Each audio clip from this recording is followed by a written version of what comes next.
శ్రీమద్భగవద్గీత 5వ అధ్యాయం కర్మసన్యాసయోగం 22వ శ్లోకం. ఏ హి సంస్పర్శజా భోగా దుఃఖయోనయ ఏవ తే ఆద్యంతవంతః కౌంతేయ న తేషు రమతే బుధః. ఈ శ్లోకం యొక్క తాత్పర్యం. శ్రీకృష్ణుడు పలికెను, విషయేంద్రియ సంయోగము వలన ఉత్పన్నములగు భోగములన్నీయును భోగలాలసులకు సుఖములుగా భాషించినను అవి నిస్సందేహముగా దుఃఖహేతువులే. ఆద్యంతములు గలవి అంటే అనిత్యములు. కావున ఓ అర్జున, వివేకి వాటి యందు ఆసక్తి చూపడు. ఈ శ్లోకం యొక్క వివరణ. సంస్పర్శజా భోగాః. సంస్పర్శ అంటే సంయోగం. ఇంద్రియాలు, విషయ వస్తువులు ఈ రెండు కలవటం వల్ల వీటి నుంచి కలిగిన ఆనందం. ఈ ప్రపంచం మొత్తం సంస్పర్శజా భోగాన్ని ఇస్తుంది.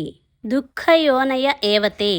అన్ని విషయ ఆనందాలు దుఃఖ మిశ్రితత్వం అంటున్నారు కృష్ణ పరమాత్మ. శుద్ధమైన ఆనందం అంటూ ఏదీ లేదు. ప్రతి ఒక్క ఆనందం కూడా ఒక నాణెం లాంటిది. నాణ్యానికి రెండు వైపులా ఉన్నట్టే ప్రతి సుఖానికి దుఃఖం కూడా మిశ్రితమై ఉంటుంది అంటున్నారు.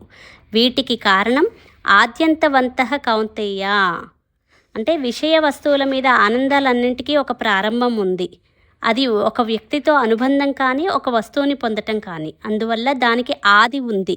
ప్రకృతి నియమం ఏమిటి అంటే ఆరంభం ఉన్న ప్రతిదానికి అంతం కూడా ఉంటుంది.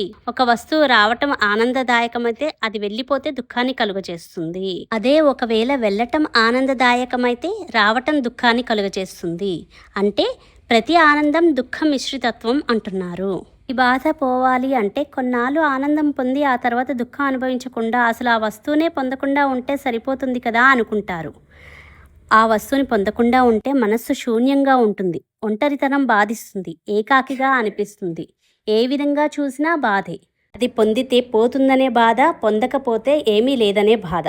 అంటే ఇప్పుడు రెండు సమస్యలు ఉన్నాయి. వస్తువు పొందితే సుఖం దుఃఖం కలుగుతున్నాయి. పొందకపోతే శూన్యతాభావం ఏర్పడుతున్నది. ఈ సమస్యలను ఎలా పరిష్కరించాలి? ఒకటి, పూర్ణత్వం పెంపొందించుకోవడం. అంటే ఈ బాహ్యమైన బంధాల జోలికి పోకుండా నాలోనే పూర్ణత్వం ఉందని అర్థం చేసుకోవడం. లేదా రెండవది, ఆత్మస్థైర్యం పెంచుకోవడం. వాటి వెన్నంటి ఉండే దుఃఖాన్ని ఎదుర్కొనేందుకు అవసరమైన ఆత్మస్థైర్యాన్ని పెంపొందించుకోమంటున్నారు. ఉదహ తేషున రమతే. జ్ఞాని ఎవరంటే ప్రపంచం ఇచ్చే సుఖాలకు పొంగిపోడు, దుఃఖాలకు కృంగిపోడు. ప్రపంచం దుఃఖ మిశ్రితత్వం అని తెలుసు అతనికి. హరే కృష్ణ.